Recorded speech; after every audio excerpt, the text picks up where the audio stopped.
Bienvenue dans cette nouvelle édition du 12-15. Voici les titres de l'actualité. En Libye, plusieurs responsables de l'ancien régime vont être libérés dans les prochains jours. L'annonce a été faite ce lundi 11 juin 2018 par Al-Sidik Al-Sour, chef du bureau des investigations au bureau du procureur général de Tripoli. Les indicateurs sont verts pour l'économie tunisienne. Selon le FMI, le pays devrait réaliser un taux de croissance de 2,9% de son PIB en 2019. Et puis au Mali, en période de Ramadan, pour ne pas se passer de leur sport favori, le football, certains jeunes disputent de petites rencontres après la rupture du jeûne. Mais tout d'abord en Guinée équatoriale, le président Teodoro Obiang annonce la tenue d'un dialogue national, d'une table ronde entre le gouvernement, les institutions publiques, les partis politiques reconnus, les leaders politiques et les activistes. Objectif, préserver la paix, la stabilité, la solidarité et la cohésion sociale en faveur du développement du pays. Si ce dialogue débute comme prévu au mois de juillet prochain, il s'agira du 6e sous la présidence de Teodoro Obiang. En Libye, plusieurs responsables de l'ancien régime vont être libérés. C'est ce qu'a annoncé Al-Sidik Al-Sour, le chef du bureau des investigations au bureau du procureur général de Tripoli ce 11 juin. Ils ont été emprisonnés en 2011 lors du soulèvement qui a coûté la vie au guide libyen Mouammar Kadhafi. Aïssatou Diamanka-Besland.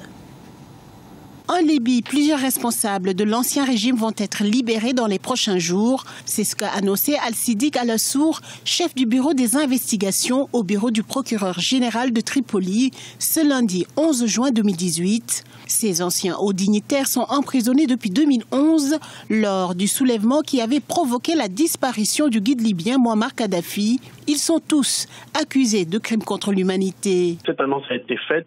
Et on ne peut que l'accueillir avec joie parce que la plupart de ces gens, au regard des connaissances que nous avons aujourd'hui sur le cas libyen, n'ont pas participé aux crimes contre l'humanité. Aujourd'hui, nous savons, grâce aux révélations du Parlement britannique et de certains travaux de chercheurs et des enquêtes journalistiques, qu'il n'y a pas eu de crime contre l'humanité pendant le soulèvement de 2011. Donc ces gens ont été incarcérés pour rien d'une certaine manière. Abou Zaïd Dourda, le dernier chef des renseignements extérieurs du guide, est la personnalité la plus importante parmi ceux qui seront libérés. Plusieurs autres responsables de l'administration sécuritaire de l'ancien régime ou encore le commandant en chef de l'aviation, condamné à 12 ans de prison, figurent sur la liste. En ce qui concerne les détenus, il y a l'un d'entre eux, l'un des plus importants, c'est l'ancien chef des services de renseignement extérieur. Donc, je crois que c'est M. Abou Zaïd Dourda. C'est lui qui est l'un des plus importants. Va-t-il jouer un rôle important dans la Libye de demain? Peut-être, je ne crois pas, parce qu'il y a Saïf al-Islam Kadhafi qui est sorti, et ces gens sont des kadhafistes. Donc, s'il y a une personne qui peut jouer un rôle non négligeable dans la Libye de demain, c'est bien Saïf al-Islam, pas ces gens qui ont été incarcérés, qui certes étaient des kadhafistes, mais qui n'ont pas la même envergure que le fils Kadhafi. La décision du ministre de la Justice est motivée par l'état de santé des détenus. Cependant, reste à noter que cette annonce de libération intervient à quelques jours du sommet de Paris, où les différents acteurs avaient réussi à trouver une date, celle du 10 décembre 2019, pour l'organisation des élections législatives et présidentielles en Libye. Au Gabon, la date des prochaines élections législatives attendues depuis plus de 2 ans n'est pas encore connue. Le gouvernement assure que tout est fin prêt pour lancer le processus électoral. Ce mercredi, le ministre de l'Intérieur, Noël Lambert-Mata, a annoncé que l'opération de révision de la liste électorale devrait démarrer ce vendredi, un grand pas vers la tenue de ces élections. Selon le Fonds monétaire international, la Tunisie s'apprête à réaliser un record économique pour la première fois depuis 4 ans. L'institution a publié un rapport sur la solidité économique du pays. En 2019, 2,9% de croissance est prévue pour la Tunisie. Le chômage sera revu à la baisse à 14,9% en 2019. Les détails avec Aïssatou Diamanka-Besland. En 2018, la Tunisie devrait réaliser un taux de croissance de son produit intérieur brut de 2,4% et de 2,9% en 2019, selon les prévisions du Fonds monétaire international, publiées mardi 12 juin 2018 dans un communiqué issu des consultations de l'année 2017. Ce beau record économique s'inscrit pour la première fois depuis 4 ans. La croissance signifie une augmentation des actifs dans le pays, ce qui signifie que les agents économiques ont été performants. Ce que cela signifie également, c'est interroger la gouvernance économique du pays. Cette croissance affichée et reconnue par les institutions internationales signifie un regain d'ingéniosité du gouvernement à redistribuer les fruits de la croissance afin d'avoir une situation socio-économique stable. Le chômage, qui est inscrit en chiffre de 15% en 2018, sera revu à la baisse à 14,8% en 2019.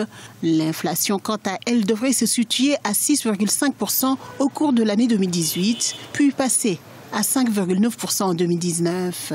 Donc, comme tous les pays africains qui présentent une croissance positive, si on peut faire ce pléonasme-là, la Tunisie devrait éviter le piège d'une croissance macroéconomique qui ne profite rien qu'aux chiffres et aux grandes entreprises, notamment aux multinationales, au détriment de la classe moyenne, des PME et PMI du pays et surtout de la partie pauvre de la population. La dette publique sera de l'ordre de 73,1% du PIB en 2018 et devra poursuivre sa hausse en 2019 pour se situer à 73,3%. La même chose est observée pour la dette extérieure qui passera de 83,7% du PIB en 2018 à 85,5% en 2019. Enfin, les investissements directs étrangers qui représentent 2% du PIB en 2018 devront passer à 2,5% en 2019. Au Mali, si le ramadan est une période de pénitence, il est aussi une période de réjouissance entre la jeunesse malienne. Les jeunes maliens se donnent rendez-vous sur les différents terrains de sport de la ville pour des tournois de football. Plusieurs équipes s'affrontent pendant toute la période du jeûne. Reportage de notre correspondant Mokhtar Bari. Le Mali est connu pour sa forte tradition islamique. Si la période du ramadan est un moment de dévotion et de sacrifice, elle est aussi une période de solidarité et de réjouissance. Il va sans dire que durant cette période, il est bien plus difficile aux fidèles musulmans de mener certaines activités physiques. Au Mali, pour ne pas se passer de leur sport favori, le football, certains jeunes disputent de petites rencontres après la rupture du jeûne. La coupe même s'appelle Coupe Donald. On organise ça chaque année. Nous sommes à notre 5e édition cette fois-ci. Il y a tellement de monde qui sort. Les gens viennent massivement, très massivement, chaque soir pour venir assister au match. Et ça donne du divertissement à tout le monde et les jeunes s'épanouissent. À la tombée de la nuit, le boulevard de l'indépendance de Bamako grouille du monde. Jusqu'à 3 heures du matin environ, les équipes de foot s'affrontent dans un tournoi qui oppose des quartiers, parfois des expatriés résidant au Mali. Ce tournoi permet aux jeunes des communes de Bamako d'occuper leur temps, mais aussi de se connaître. Pendant le ramadan, nous sommes à la maison. On passe toute la journée, on jeûne. Donc la nuit, on a besoin de se divertir.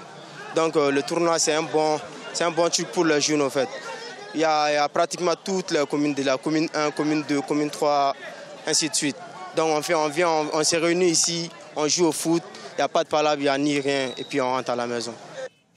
Le pilote des différents tournois se joueront à la veille du ramadan.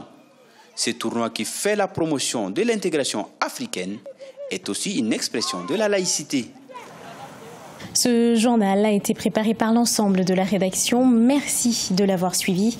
Retrouvez dans un instant une nouvelle édition de l'actualité sur Africa 24.